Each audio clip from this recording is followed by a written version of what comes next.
Welcome to the Write Publish Market podcast. If you're a business owner thinking a book would be a great marketing asset for your business, you're in the right place. Maybe you've already committed, even better. I'm your host, Jodi Brandon, book publishing strategist and partner for business owners, CEOs, and entrepreneurs, and 20 plus year veteran of the book publishing industry. On the Write Publish Market podcast, in addition to learning from me and other industry experts, you'll hear from other business owners about their experiences as we explore all facets of writing, publishing, and marketing a book that will help your business grow in ways you might not even be dreaming of yet. I'm so glad you're here. Let's dive in.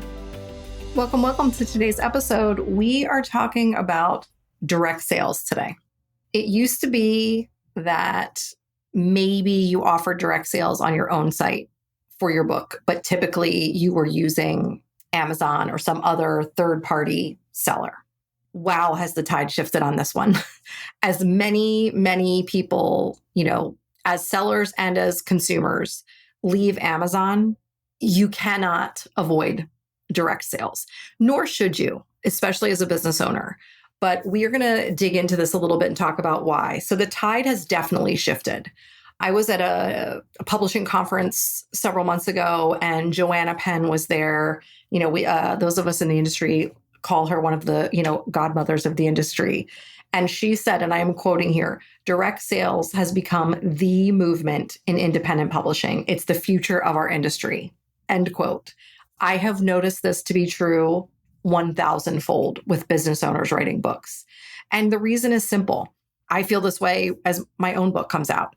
We want to maintain control, just like we want to maintain control of the timeline and the creative control and everything, which is the reason we self-publish in the first place. It's the same thing here. We want to be in control of what's being sold with it, who it's being sold to, etc. So I will say this, and I know that there are people that have the same sort of position within the industry as I do that think that you should not put your book on Amazon. You should not be dealing with any third-party sellers. I say put it up there. Anything that you do get from there is going to be like the cherry on top of the whipped cream on top of the sundae, right? Why not? It can't hurt. Especially if you have, especially in your ebook, some sort of freebie, some way to get people onto your email list. Because again, Amazon is certainly not sharing that information with you. They are not in the business of growing your business. They're in the business of growing their business. So, that's what you really need. That's sort of the bottom line. Like if I was going to have something on a sticky note on my computer, that's what it is. Amazon doesn't care about growing my business. No third-party seller cares about selling my business. So let's talk about sort of how it works, the pros and cons, et cetera. So it used to be that you didn't want to sell directly because you had to store all of these physical copies. That's not as true anymore with print on demand. Books are printed pretty quickly once an order is made and fulfilled. So, you can you can order extra copies, and keep a case or two in your office or, whatever, if you want to, but you certainly don't have to. Print on demand is pretty quick. You've seen probably if you've purchased a book from Amazon or barnesandnoble.com or, whatever the case may be, that book is coming to you pretty quickly after you order it. Those books aren't printed and sitting somewhere. Those books are printed on demand, on the order. So you don't really have to worry about that storage anymore like you used to, which is great.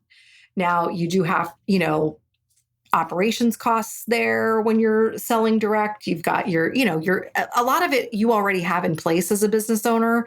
So these aren't, costs that are going to sound wild to you like they might someone else, setting up, your email service provider, your website, landing pages, a payment processor, shopping cart, all of those things, some of which you might already have in place, some of which you might need to add. Hey there, business owner and aspiring or published author. Sorry to interrupt this episode. Just wanted to check in and see if you're subscribed to Coffee and Commas, my email newsletter, where I share behind the scenes, industry info, and much more about writing, publishing, and marketing a book for your business. Sign up at bit.ly/coffee and commas sign up. That's all lowercase. Now back to the show. Returns can be a pain in the you-know-what, because let's face it, your customer service too, when you are selling direct and you're obviously having to do the shipping or, paying a third-party shipping company. So, there are things that maybe you don't want to deal with, but I encourage you to now think about the pros versus the cons, because I think the pros outweigh the cons, by many, many fold. So the good thing about selling direct, where do we start? Number one, you know who the customers are. You've got that data. That allows you to then retarget with appropriate offers that may exist right now, that may come in the future. That allows you to use sales multipliers, which, as we all know as business owners, is big business. Upsells, downsells, tripwires, order bumps, all of those things, to increase the value of each sale. Somebody's already decided to buy your book. What else do you have for them? What else can you offer them? The last time I released Write, Publish, Market, the book, the second edition several years ago, I bundled that with my content repurposing masterclass. So instead of a $10 sale, it was a $50 sale because that sells for $39. So that's great. Now, am I making $1 million off of that? No, I am not, but I'm making way more than I would if it was just the book sales. And I have, again, that customer data. Amazon and other third-party sellers are not sharing that customer data with you because they don't care about growing your business, right?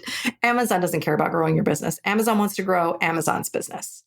So you've got to keep that in mind as you're making business decisions about your book and how it's working within your business, right? You can also, part of the retargeting, you can retarget ads effectively based on purchaser demographics, which again, you won't have if you're using that third-party seller. You're also keeping more of the profit, right? So, compared to a traditional publisher, for example, KDP, Amazon, the royalty rate is great. It's, far higher. So instead of, 20%, it's 50, 60%, depending on what your price point is. So for my book, it was 50%. That's great. So for every $10 sale, I'm getting $5 back. Awesome. But when I'm selling direct, I'm buying those books at the author rate of 50%, and then I'm keeping everything. So, and I'm bundling using sales multipliers. So it's just enabling me to do more while not having someone else take such a big cut, right?